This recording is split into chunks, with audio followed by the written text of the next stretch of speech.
Hey Sean, Hey, how you doing? I'm alive. How are you? Good, good. Also alive.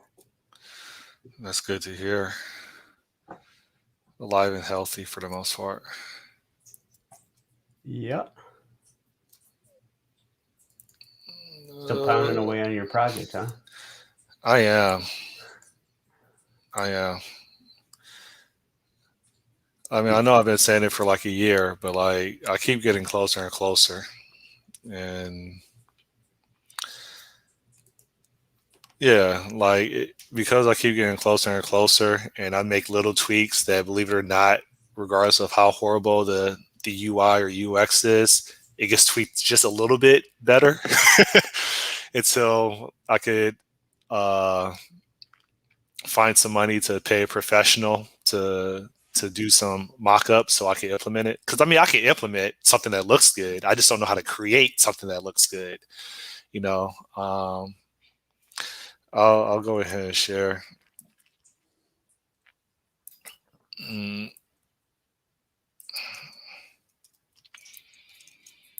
which one thing is like I want to change this landing page. Like I'm okay with this, but like I think my vision is to have like a landing page that has a theme that has like four different quadrants on it, and each quadrant shows like a use case, like a tailgate party, the beach, and then whatever the other two things are, a park and whatever.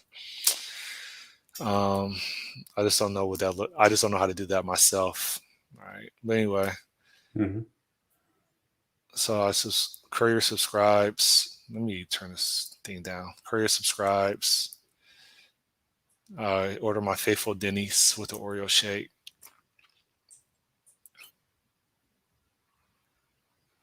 and I check out.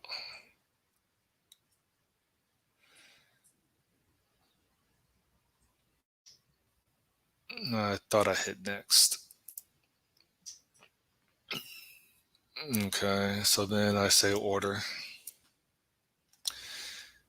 Now, in reality, this would be a 3 mile radius. It would show couriers, but my emulator shows that it's located in like the state of Washington. So the courier is going to go from Washington State all the way to Miami Beach. Okay. So finding a courier. I have this timer in here that's working now for the amount of time they have before they can't cancel anymore. A side note is this timer is going to keep on going because this is a simulation, right? So it's probably going to Mm-hmm. take a courier like 5 or 10 minutes to get to a pickup location. So it's okay that this timer keeps going, even though the courier accepted and is even picking up items at the restaurant. And so it launches on the courier app, it launches the route through Google Maps, and arrived at Denny's, and I did. All right, capture receipt,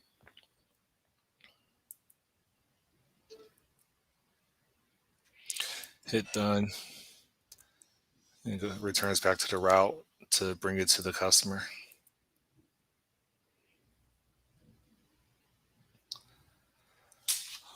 Something that I probably will do is when it says find John, I think I'll add a map in here so it shows the actual position of the courier and the customer. Mm-hmm. So I got to do that. And then I just say over here, your order has arrived. Please make yourself visible. So then I say deliver. And then say 5 stars. That's for whatever reason, I got to figure out the latency, how to resolve the latency, because this will update or increment. Your order has been delivered, rate delivery, and then put in whatever amount of stars, send. Thank you for your business. Exit. All right. So then on the courier route, let me relaunch this so I could force a refresh of the homepage. Dang, I liked when the app treated me like a veteran and said, "Thank you for your service."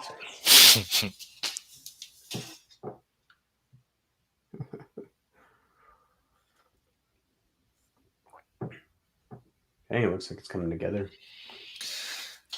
I believe so. All right. So you see, and, I'll try to tackle this today, but we have one delivered $6 commission, right? So you click on that. We can now cash out. Here's the confirmation. Cash out $6 to Stripe Test Bank account ending in 6789. Available on 5/2/2021. Confirm. And it talks to Stripe Gateway. And I do a lot of validation so I don't get cheated in the effort so that I don't get cheated. And then here's the receipt. $6 will be deposited bank account on whatever date. And that's it. Now, something that's weird, my brain thinks that when I cash out, somehow or for some reason, this page should have some type of reflection of that historical event. Yet it remains a static one delivered $6 commission. And so, like, my brain says that this is weird. I just did something significant, and yet nothing's changed on the dashboard. And so, you think does your brain have the same sentiment? Um, yeah, yeah. I Okay. mean, no, that I mean, you pointed it out, so it's hard not to. Um, but yeah, it feels like there's after that. After I did something, it should probably tell me like a recent payouts or something like that, Yeah. or recent. So maybe I'll have. So I implemented like a messages part, or I halfway implemented this messaging part. So there's like a message envelope, and you click on that, and it gives you like messages from the administration, messages from a potential customer, etc. And maybe I'll just, with that message icon envelope right here, I just increment the count or something. Or I could just on this dashboard have somewhere in here, maybe in the same corner, have a awaiting deposit, and then below that some date, like in small font. I'll do something, but uh, yeah, man, I've been chugging away. Um, I was thinking about it's weird because when the light bulb went off, the very next day I saw someone else had already implemented it, but I was gonna like get some QR code, or I was gonna get some business cards, and they have some QR codes on it. And so me or whoever passes out the card, and this is only for Android right now, but they could scan the card and then they get a link to download the app, and then they could do whatever. Nothing will go that way. And there's a Cool. whole bunch of other things I had. Like there's a checklist of things that I still. Uh, yeah. So that's what I've been doing. Cool. Are you thinking of field testing it soon, Ben? Yeah, I thought about that like last year. um. So yeah, I would like to get all these items checked off. I mean, the top part is checked off, but I would like to get these items right here checked off. I got some tickets I have to create with Microsoft. Uh, Specifically, I spent like 3 business days trying to get Signal R um, group chat or a group session to work, and it's not working.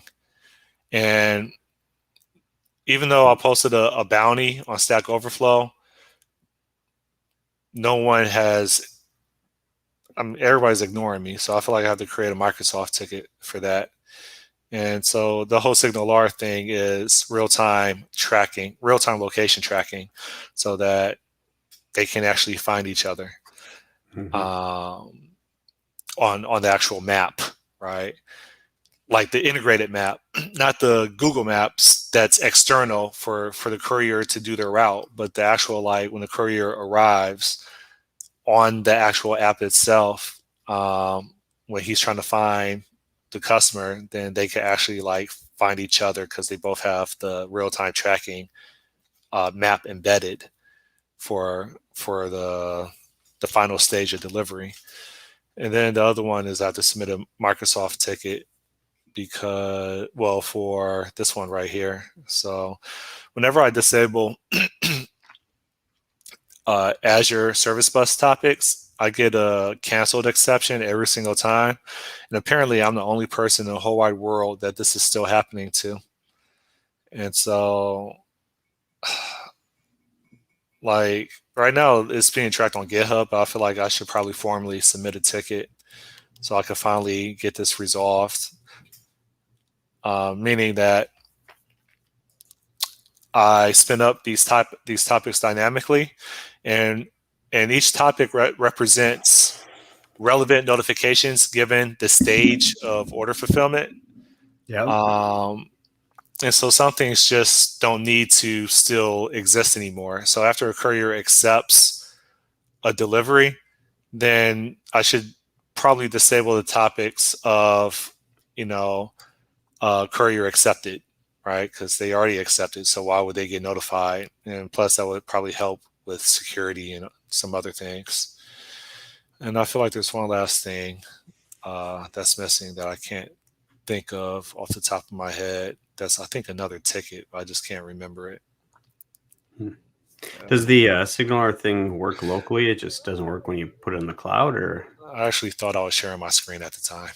oh, uh, so what I was looking at was like this is being tracked in GitHub right now, but I feel like I have to formally open up a ticket with Microsoft and just give them this link, and I give them a screenshot of the exception that occurred. This operation canceled exception. So, what were you saying? I was gonna say, so this doesn't work locally then? Um, It doesn't work locally.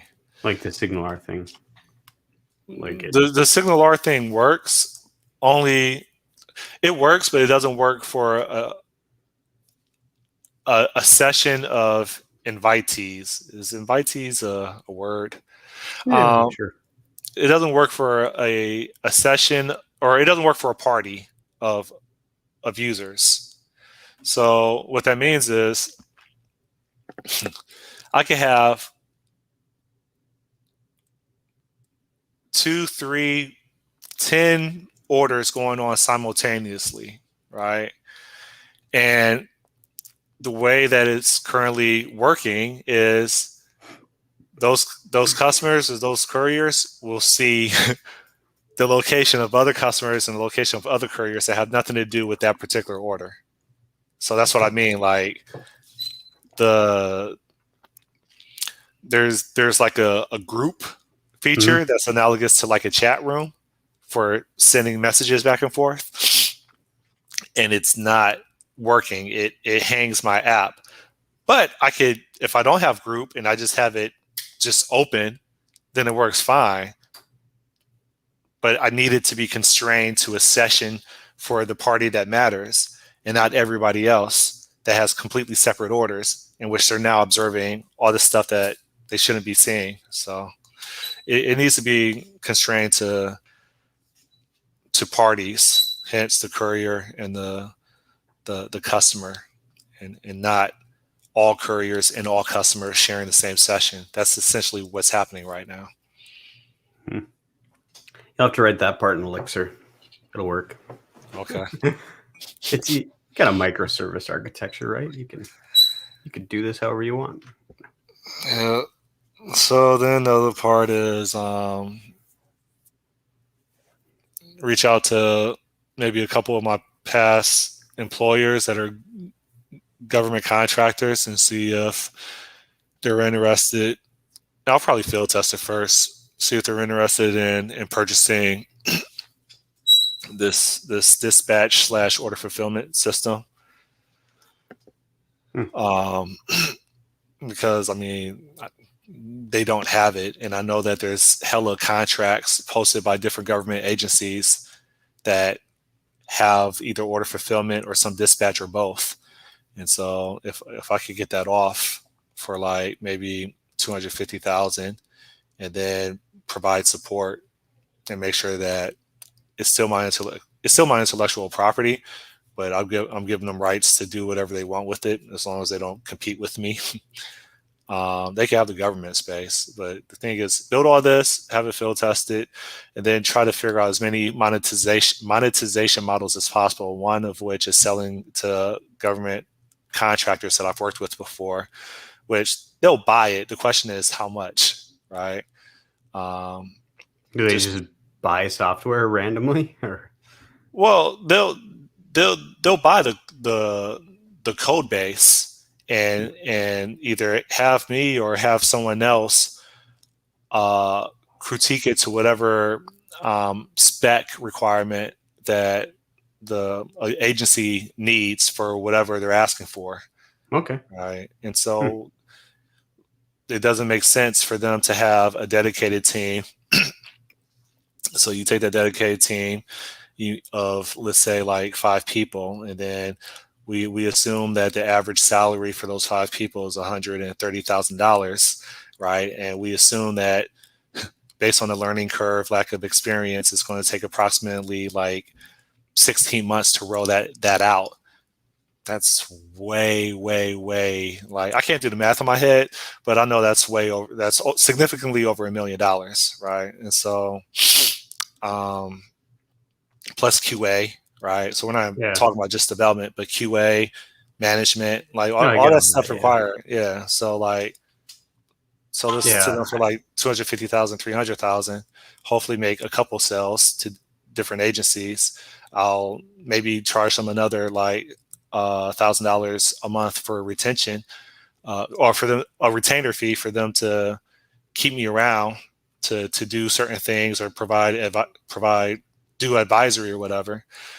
In addition to me trying to work the beach, in addition to me trying to do software as a service as second stage and hit small mid-sized businesses. And then the last one is sell a optional product for emergency dispatch, for fire stations, police stations, where you keep the back end services, but you just rewrite the front end with hella polish for it to be reflect emergency response system.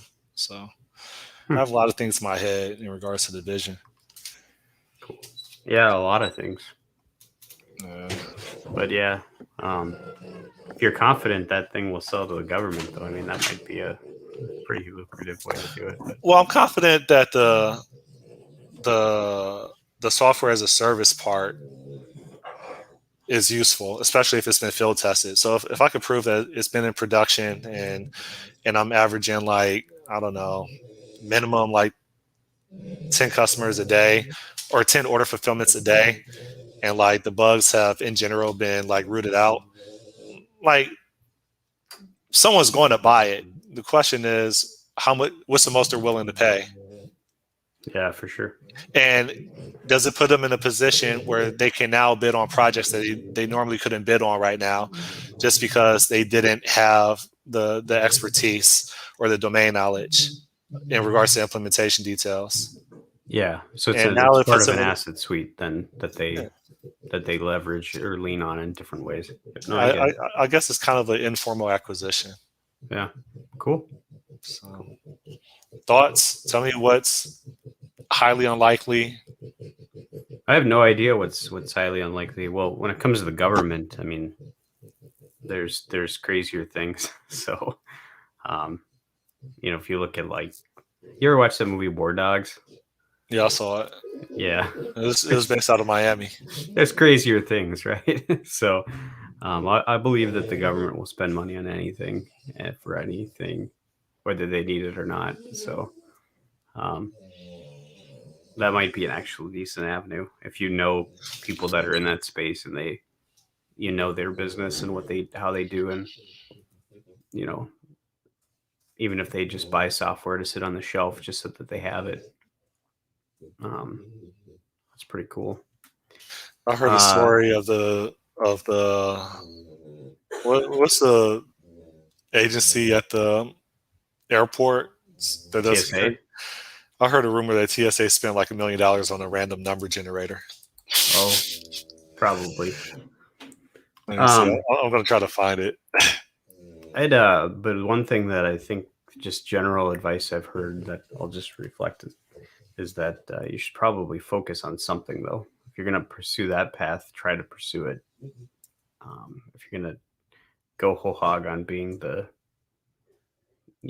best beach delivery, then do beach delivery. But uh,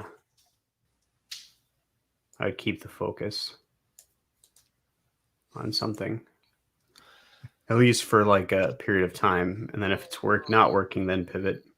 Yeah. But because there's a lot of ideas. 336,000 on an iPad app that decides what line you get in at security. That's a Well, I reference don't to know your if comment. that's. I'll have to look.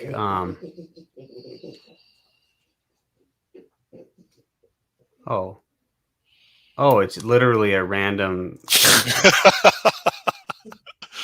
Okay, but this developer claims he could build it in just 15 minutes. Okay. I was gonna say because it's so the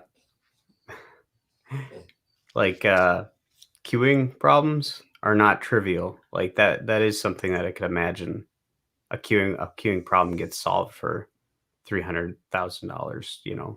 Which is like 3 years of development with one person, or 2 years of development with two people.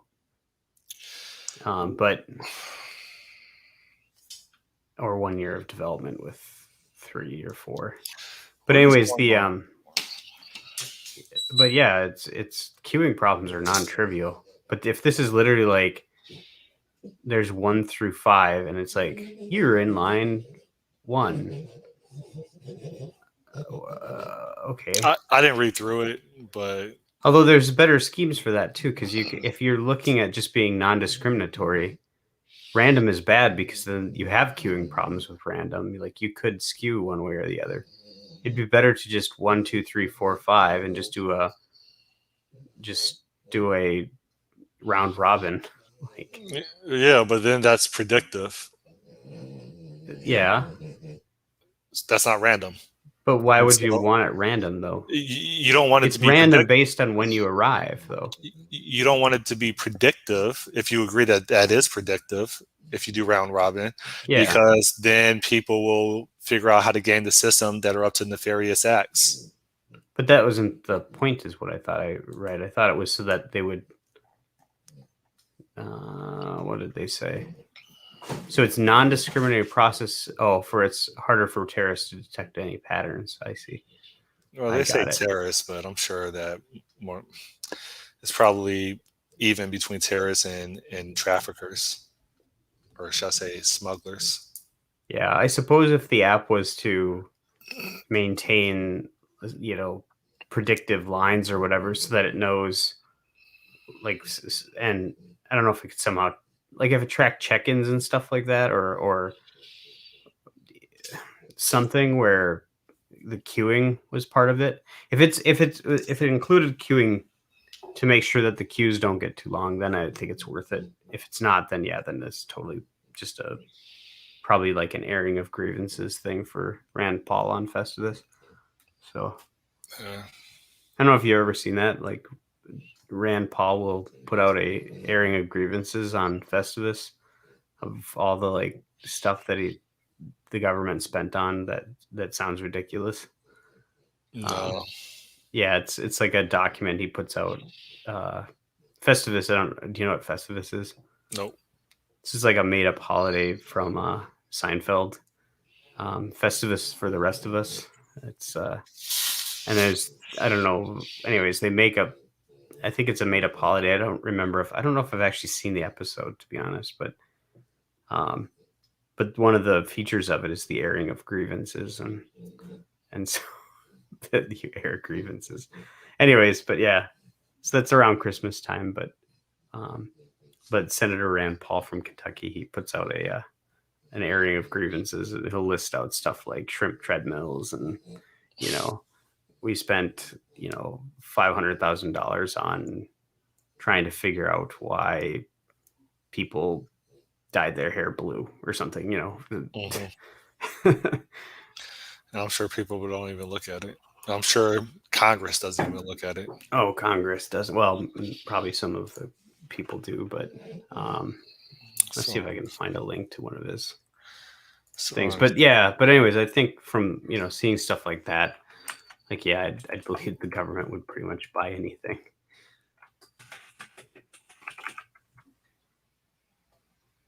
So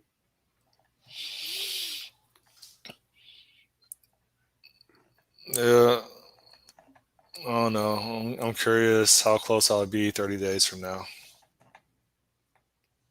well, if you keep going the way you're going, probably pretty far. You getting burned out on it yet? I had a couple episodes where like I just I was tapping out and I wasn't quite sure how to get through it. When I say tapping out, like I don't know, man. It's like taxes are due in a couple weeks.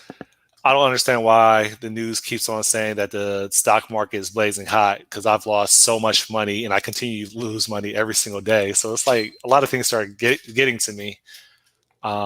So like, yeah, I had a couple times, maybe a couple days, probably within just the last few weeks where like I just needed to like pause, just go for a really, really long walk or just hop on my motorcycle and just have no destination, but just ride and just try to clear my head as much as possible. So, Gotcha. yeah, I Sorry, I'm don't, trying to I look don't, at I don't want to be this. forced to get back to work. Like, apparently IBM is handling the consulting for or with Pepsi company. And so like a recruiter reached out to me and I think he was willing to submit me at like $100 an hour. He was like, "Oh yeah, but they want you to take an assessment," and I'm like, "No, like I'll do an assessment if I'm literally like on a video call with them and like I'm actually interacting with them, but I'm not. I think I've had this conversation with you. I'm not going to take a hacker rank test or I'm not going to do a take home project. Like I'm working on a project. I can share what I'm doing with you. I have some what 35 different repos on GitHub. I'm willing to give you access to some projects that I'm proud of. Like Would you do a pairing session with someone? yeah, I would, as long as I'm actually interacting with somebody. Okay, What yeah. what I don't want to do is jump through hoops and just to have an opportunity to speak to them. No, like no, I'm Scott Nimrod, like third person, right? Like I'm not going to jump through unless you're Facebook, Amazon, Microsoft, Netflix, and maybe two other recognized high performing organizations. Like who are you? You're PepsiCo. Like no one even knows you about technology. You sell sugar drinks. Like I'm not jumping through hoops, right? We can have a Hmm. conversation and you can pick my brain, but I'm not going to go through all this. I don't know what rigor remote actually means, but I'm not going to go through all this ceremony just to have a conversation with you. F that. So he's like, you're not going to take 15 minutes to do their assessment. I'm like, no. In fact, it's a red flag. If they're not, if they're that focused on policy and they're willing to ignore everything that I would like to share with them so that they could really like pick my brain and figure out if I'm a fit, but they don't want to do that at all. They just want me to take their assessment before they even have a conversation with me. Then I'm not a cultural fit with them. I don't want to work with them. He's like, Hmm. okay, I don't care, man. I don't want to. I'll be flexible for someone that's recognized as high performing, or for an organization that's recognized as high performing. If you have no reputation, I'm not going to jump through hoops for you. I'm not. So Yeah, yeah, I've had this conversation before, with me, but yeah, yeah, I'd take them. I mean, I think that it's when you have when you're a big company and you've got millions of applicants, you can't really sit with everyone, so you have to have some way to just whittle it down. So logically, it makes sense to me that they would have a gate to keep people out that just don't have the basic skills. That's not to say that you don't. I mean, it's once upon a time, that used to be called a degree in computer science. Right, that was the barrier to entry. All right, yeah, I don't yeah, even think that's even needed. I've been asked maybe 2 times about my formal education in regards to software development. yeah. Like, why Well, I did I think go to the school? attitudes change. Yeah, yeah. I mean, like the one of the organizations I worked for, you had to have it. So, um, and you had to have like a high GPA as well, like a B Yes, or I mean, higher. So, yeah, yeah, I struggled in accounting, physics, and then that one that there's a couple classes. There's like a logic class that it just wasn't clicking with me, and then there's I had to take data structures and algorithms twice. No, it was discrete mathematics I had to take twice, and data structures and algorithms I had to take twice. So, yeah, yeah. I could see that. I mean, those were hard classes. yeah. I wouldn't knock anyone for having to go through those again. I don't know how I survived. The hardest one, I think, from programming perspective, that I had trouble with was computer organization assembly. But it might have been how it was instructed too. I don't know. Um, What now did I you wish I write could your retake it because it's more interesting to me now. What did you write your compiler in? Oh, I didn't take compiler though. Oh, okay. No, for my upper levels, I took what did I take? Event driven programming, which was just like Visual Basic, and then graphics, operations research, which was actually that was a fun class. Um, Software engineering. Yeah, I didn't get to take operating systems or compiler, and I didn't take theory either. So, although all of those I wish I could have taken, because and now, like at the time, like when you're going through it, it's like, oh, this would suck. But if you're just go out and be like, I want to take a survey of a class, I'd take those three. It'd be kind of fun to learn them. I think compiler especially would be fun to go through a class on. I could probably find an online class to do on it, but It's not fun. I wrote a compiler in VB6. It took 40 pages to get it done. Obviously, I mean, that was me learning about programming. yeah.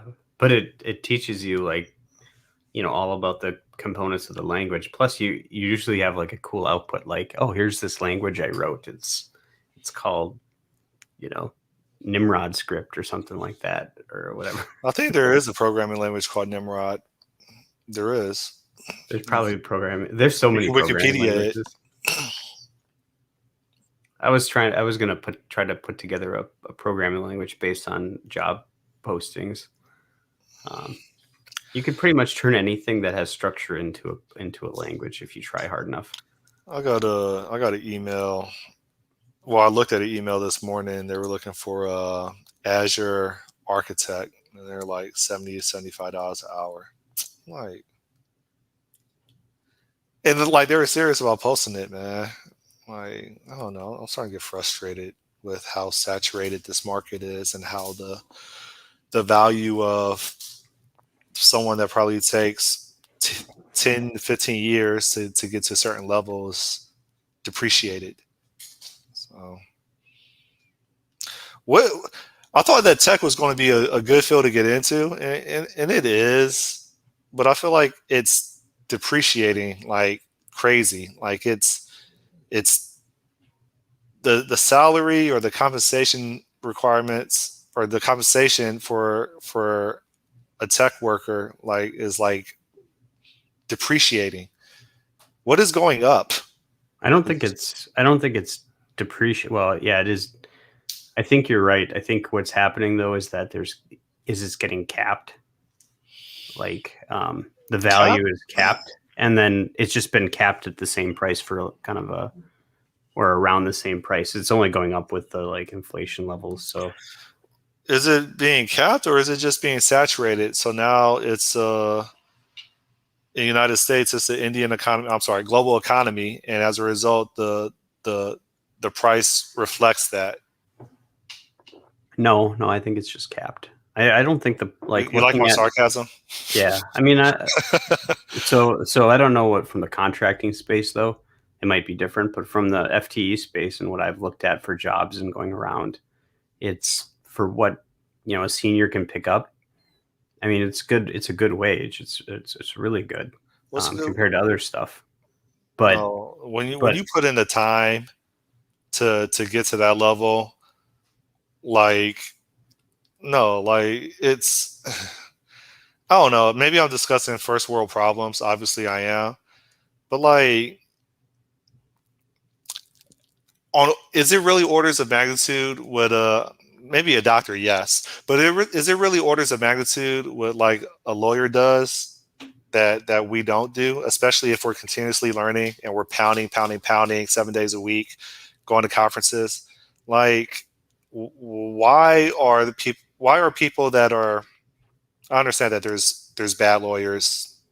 I get that, but I just don't understand why things are just so different.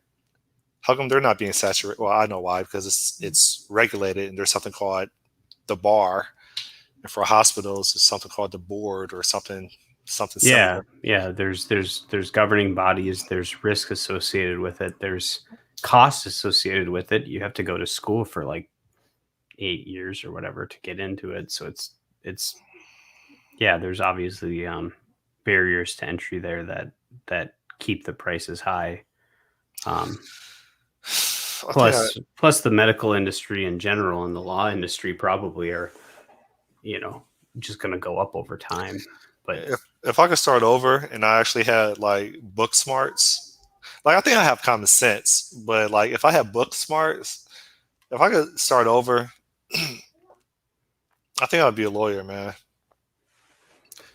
you I can would, still I you would can start be right now. I would be grilling cops. Like I'll put them on the stand, cross examination. I'll just be drilling them. All right, You can start right now, man. I'll get Time to contempt. go back to college and I'll get probably 3 contempts on average a year. All right, just be because a lawyer. I'll just go in on them, just interrogate. I'll be the Samuel Jackson of lawyers. So A gambler. How's it going? oh shoot, I'm not even looking. I'm looking at the private chat link. Oh, he just popped on a minute ago or said hi a minute ago. Hey, Gamlor. Gamlor sounds like a Street Fighter character. Yeah, or like Like a Mortal or Kombat. or a dwarf Gamlor. from like Lord of the Rings. You said a dwarf? Yeah, like Gamlor, son of Yeah. Gomlor or something. I I don't don't know know. why. It sounded like you said dork first. But No, dwarf. But anyways, is there so any? yeah. Anyhow, Ludendare was last weekend. It sucked. No, it didn't suck. It was good, but it was. I spent the first 2 days kind of hee hawing about ideas and trying things that just didn't work. Um, and What did you then try? I was trying to do like I wanted to try to do like a card game, um, but it would be but capture the feeling of like the original Rogue or Roguelike. Uh, so I had like these like I even printed off or cut up like little cards and tried to like prototype it manually and um but it just the complexity like I got the mechanic for descending through the dungeon down, So you'd have these cards, and you'd have a token, and you could go and flip cards or whatever, and then there'd be an encounter on them, and you just go through these encounters till you found a door, and then the door you could, once you found the door, you could either choose to go back and go through the other decks that were on the board that you hadn't explored, so unexplored rooms. Um, and there was going to be some consequences to doing that or not doing that. So if you explored those rooms, the likelihood that you'd get a higher level thing on the next ones would go down or whatever. And anyway, so that didn't. I don't know. I think Friday or Saturday night, I just was like, okay, this is probably not going to work. And so then I'm like, I'm going to go to bed. I'll wake up in the morning, and then I'm going to go ham on something else. So I'm going to wake up at like 6 o'clock and go ham. And then what happened is I ended up eating something. I don't know what. I think it was this fruit that I had, and ended up throwing up like that night, and just like I finally hobbled out of bed and got to work on it like noon. So I had like 8 hours left. So I took this game Zombie Dice, and I took the mechanics of that, and I started working towards a similar thing where it was dungeon themed Zombie Dice mechanics, but you had to like build up your loot and try to fight zombie or the goblins at the end. But it was just not enough time to finish it. So I got some of the logic down. I could play it on console, but or like in the console window, but Are there any revered indie developers that are like the John Carmack of indie development? Of indie development, Jonathan Blow, maybe. Yeah, that's a cool name. His name is Jonathan Blow. Yeah. Oh, that's a cool name. Yeah, him. I mean, there are some. If you watched Indie Game the movie, those guys were all kind of. Let me see, Jonathan Blow. I wonder what his real name is. It's Jonathan Blow, I'm pretty sure. I don't know why he'd have a stage name. Sounds like a stage name. Notch, the guy who created Minecraft. Yeah, I thought I recognized him. Yeah. Braid. Jonathan. I think he did Blade, was it Window or something like that? I don't know. But Ed McMillan and Tommy Refenes, I think those guys were the Super Meat Boy guys. Phil Fish. Yeah. I don't know. Like I said, Notch. There's Blow. other people. Looks like he's a conference speaker too. Derek Yu, guy who created Spelunky. So I mean, I watched a documentary on Netflix, and so he was on there with his Braid game. Yeah, and game. And then there was another dude or a pair. Yep, yeah, the names I just said. Meat Boy or something like that. Yep, yeah, those were the names I just said. Like Ed McMillan, and I can't remember the other guy's name now. Yeah, that, and then the guy Phil Fish who created Fez was on there too, I think. Yeah, they created a sequel to that as well. Because I think you said Phil Fish is the Fez dude. He had a partner, and then they parted ways, and then Phil Fish just got hella successful without him. Yeah, that's a hard pill. But there was a follow-up to Indie Game, the movie. Oh, yeah. Yeah, they put in like years of like more time than me. I mean, like I'm stepping it up now in regards to hours per day, but like that is a hard pill to work 60, 80 hours a week for like 3-4 years and then release something and no one cares. That's so. I mean, you have like skills that are required, right? That are desired, but man, that has to be a hard pill to swallow. Mm-hmm. I didn't realize that they had done a Minecraft documentary. I'm gonna have to see if I can find and watch that. Which reminds me, it's called Indie Game Life After. It's a sequel to that. It's fun watching that stuff though, because you get all like pumped up, like I'm gonna be that guy. I'm gonna work on this thing for 5 years and release something, and it's gonna be mega successful. So, like a couple weekends ago, I watched this movie with Fred Savage, and the apparently this movie, like, they invested like 7 or 8 million into it, but no, I think they invested 8 million into it, and it only like generated $800,000.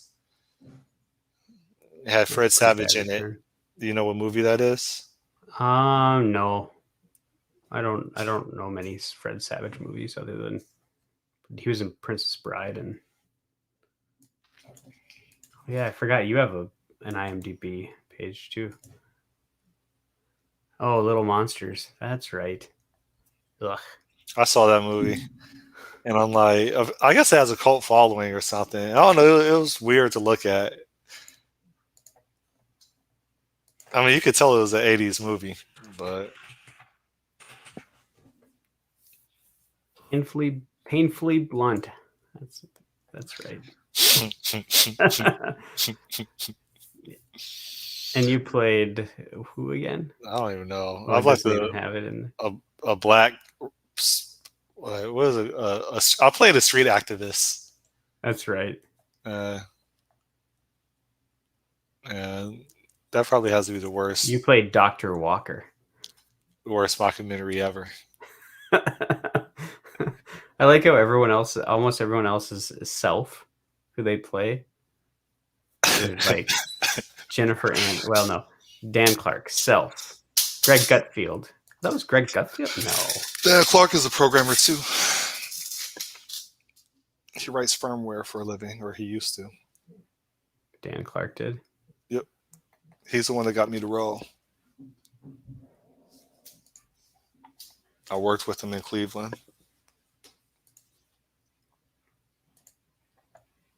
I was gonna say there's this Greg Gutfield on here, but Greg Gutfield's like he's actually like a yeah, that's the wrong one. This must be a different Greg Gutfield. Didn't know you were a movie star. I'm not. Jonathan the Impaler Sharky plays himself. He's probably locked up now. He even has like a whole page about himself. So, Yeah, I think he went to jail for threatening Obama. wow. It's either Would that Bush have or been Obama. around? I think it was Obama. No, maybe it Yeah. was Bush. I'm not sure which one it was. Well, that's weird. If you look at Greg Gutfield, who is this guy? Like, he's known for The Five, Louis, and the Greg Gutfield Show, and then Painfully Blunt is listed. Who's Greg Gutfield? So he's like a host now on he's a host now on Fox News. I think he's got his own show, but he was on The Five. He's kind of like a oh He was in Painfully Blunt. I think that's got to be like a miss. I'm gonna have to look. I mean, up now. there is an I think it's actor on on there. YouTube. There's an actor. There's a starving actor. I think he was from Cleveland. He moved out to Los Angeles to act, and he was playing a gay dude. He did a really good job at doing it. Like, you should probably watch it when you're drunk or high, because it's weird and kind of funny, right? So this one dude, he was like flaming gay. Mm-hmm. I mean, he was acting like it, and he wanted the vampire to like suck on his neck. And Okay. the vampire was refusing, and so he was making it a homophobe argument, like, why don't you like suck on my neck? Why don't you feed on me? And he's like, it's not sanitary. And it's like, well, you do it to other people, you do it to straight people. Why can't you do it to me? Right? And it was funny. So I forgot his character's name. Oh, I see you in the movie trailer, documentary movie trailer. Uh, yeah, the internet won't let go. I wonder if people can have their their footprint removed on the internet. Sounds like Um, no. Blockchain is here forever. yeah, I need to buy an NFT of I need to get an NFT of Painfully Blunt, the Scott Nimrod scenes or something like that, so I can own it forever. What's the Then NFT? I'll sell it to you. What's the NFT? Was it a non fungible token? Okay, yeah, I don't know what any of that stuff is. I didn't even know today was. I completely forgot about our meeting until my alarm went off. But I I don't really have too much else to add. I'm depressed now looking at the stock market. What's Bitcoin's price? What up? Sorry, I'm watching your scene now. It's not declining. You had It's hair. $54,000. Well, yeah. I mean, it was thinning, but yeah.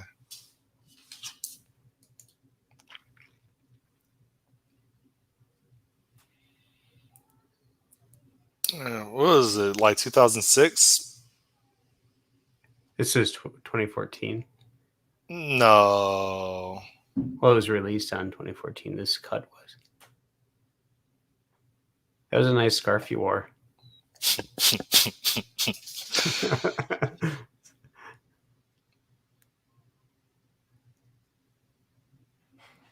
How hard was it to keep a straight face during that scene?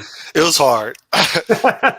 It's hard, and if like you have nothing to do with acting, it's deplorable. Like it's just yeah. It was next to YouTube. It's the most unnatural thing I've ever done. So I got you. So Greg Gutfeld did interview him for the news on it. Okay. I can't believe you're still Sorry. spending this time surfing it. It's intriguing though. I said that'd be something though. Like He said that's it like was. a He said 2009. yeah. So I think 2014 was when it was maybe released on YouTube.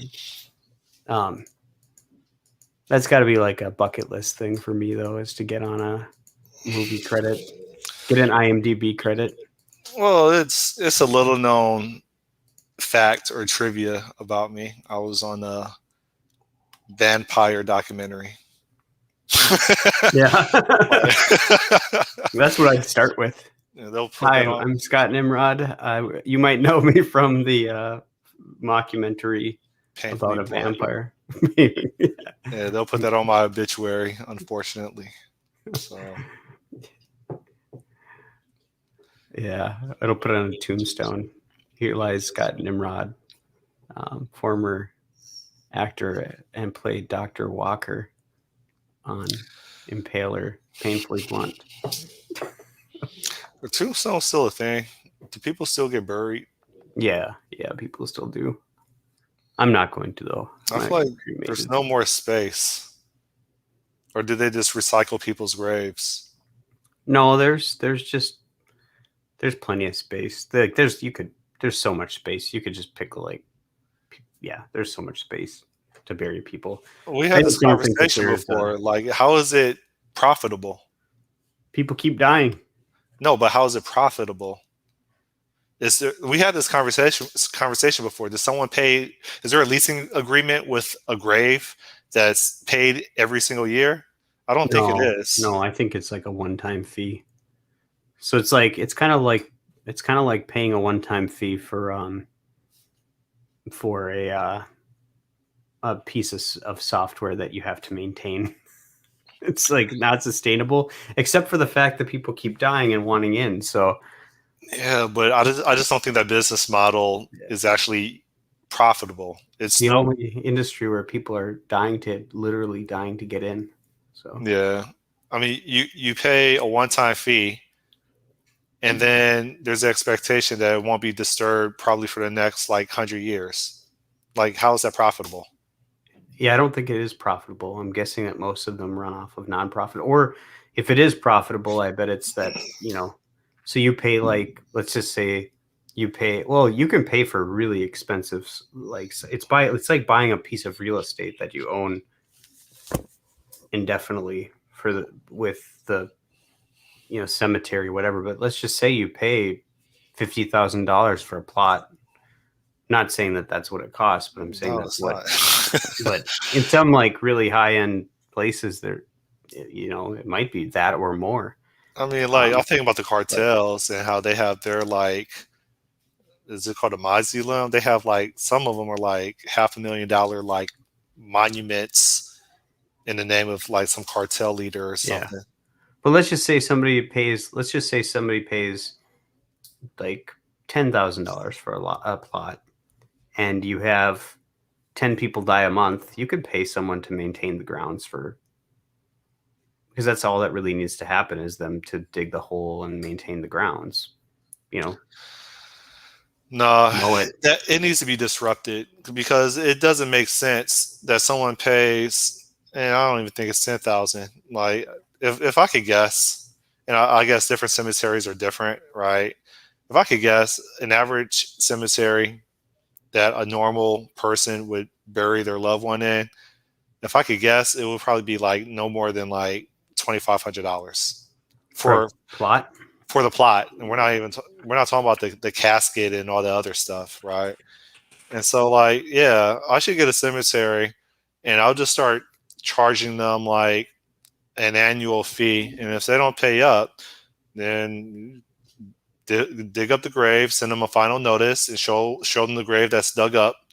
And if they still don't pay, then you just have it like crematory or whatever. I think that's a better business model because like land is, I mean, there's like 340 million people just here in the states, man. It's like land is not infinite, man. We still want to grow stuff, right? So I'm not sure if parking lots are still going to be a thing in the future. Yeah, they will. Let's go in business and let's disrupt the cemetery industry. We can use my beach delivery app. And we'll do it so that you're attached to a non fungible token. Okay.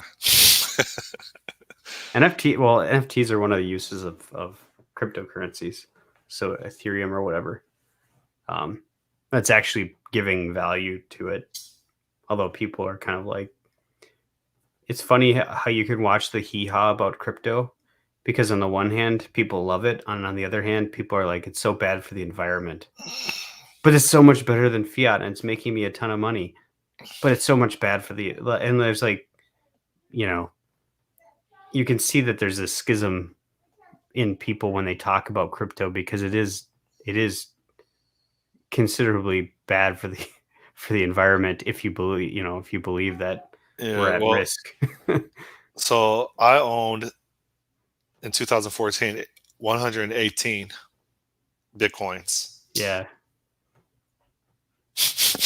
you got out too soon. That's why I'm holding my 10,000 Dogecoin until it goes to the moon. There you go. Once it hits $1,000, I'll sell and I'll be a billionaire. No, No, you'll be robbed. no, I don't really have a lot of money into it. I do have, like I said, 10,000 coins, but I'm gonna throw all my money. I'm gonna go small. But all in again on Nokia and just be done with it, man. you should just go into Dogecoin today, and then on Saturday night, when Saturday Night Live releases the episode with Elon Musk, then sell right then. They'll spike. Probably. I lost so much that I don't want to gamble with stuff that are extremely speculation or I'm speculatory. not saying go all in. You should just buy like $3,000 worth of coins, and then See if you can cash out for enough to buy yourself a meal for the week. Let's see if Coinbase did anything. No, it's still hovering around 300. Hey, be right back. 1 second. Oh, shoot, what did I just do? Gamlore, are you still here?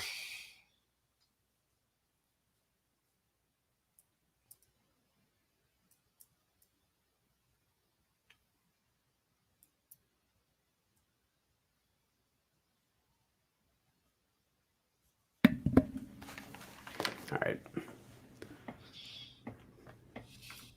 Coinbase, I don't think has listed Dogecoin yet, but I think Gamlore is Elon can keep spiking it, and if Robinhood creates a wallet where you could actually pay with Dogecoin, and then Coinbase gets it listed officially, it's gonna go up. Well, I know Coinbase has plan. I forgot what their plan was. I thought one of which was like a digital wallet. They have plan. They have products coming up. So Oh, hey, you can get Google career certificates now. okay, I don't even know what that means. I just saw it I clicked on Google, and Next Friday we for should. UX design, here you go. Next Friday we should have a dedicated session on religion, so Gamlore can curse you out. Because I'm not like so anti-religion. Yeah. Yeah. Not part of that anti-religion. So cool. I guess I'm tapping out now. Alrighty. So, Well, yeah. Good luck. Friday, what am I going to do? I'm going to Vegas. Are you? When? Yeah, This tonight. weekend? Yeah, leaving around 5 Central Time. Getting on a plane. If the flight was less than $100, I'll probably like catch a flight and say what's up. But Vegas, it has to be dirt cheap there because everybody's the new casino is the stock market. All right, and the stock market doesn't have prostitutes like waiting by slot machines to try to take advantage of you. So it's a very safe environment. So yeah, they do. Stock market has that. The Nasdaq and Dow Jones has like, or the New York Stock Exchange has prostitutes that are just hovering around. Just... I don't know. I'm just joking. Yeah, no, we're gonna head out there, and I don't know. I think the main thing I want to see this time through is Fremont Street because I haven't been to that yet. Is that the huge television screen? I think that's the one where like it's all covered and it's got like I don't know. It's like old Vegas is what it's supposed to be. So like downtown Vegas, I went a long time ago and they have like this television screen that sits overhead, and I think it covers like a couple blocks.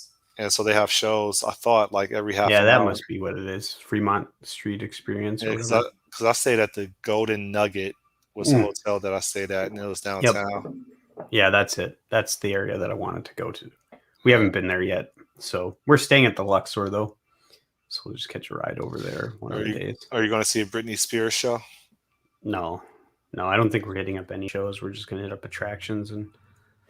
Oh, she's not an attraction. I wonder if she's still performing out there. I don't think she is, but I don't know. Britney Spears has never been an attraction of mine, so she looks a little bit too much like my sister. Not like they don't look alike, but they look enough alike that I know. So okay. Yeah. Well, have fun in Vegas. You've been to Vegas before. Yeah, twice. So the Mexican, I don't know if it's still the case, but the Mexicans, like they just stand on street corners and they just have these deck of cards for different prostitutes. Yeah, right? Is that not prostitutes? It's strip clubs. No, well, when I was there, it was prostitutes. So, oh, really? Jeez, yeah, that might have been a long time because it was strip clubs. It was a long time when every time. Yeah, I went like 15 years ago. It was a long time. Yeah, because it's like the business model, I guess, is that they hand out the cards and then basically strip clubs will pay people for finder's fees. So what they're trying to do is drive business to them, and then if they, because they have their number on the cards or whatever to get the taxi ride over, and so that they're basically like working with a group to get people to take rides, free rides, to the strip club, so that the strip club will pay them money. Yeah. Figured that out when we were walking in the one of the back, like we weren't on the main strip, but we were off like one block. Me and my friend were walking when we went there, and every block there somebody stopped us and was like, "You guys want a free ride? You going to the strip club? You want a free ride?" Yeah, that's annoying, ain't it? No, go away, dude. And every block, it was like they'd be like, "Come on, I got a family to feed. Come, just make better decisions." Yeah. I'm like, okay, all right, see ya. No. I wandered off the strip when I was there, and it looked bad.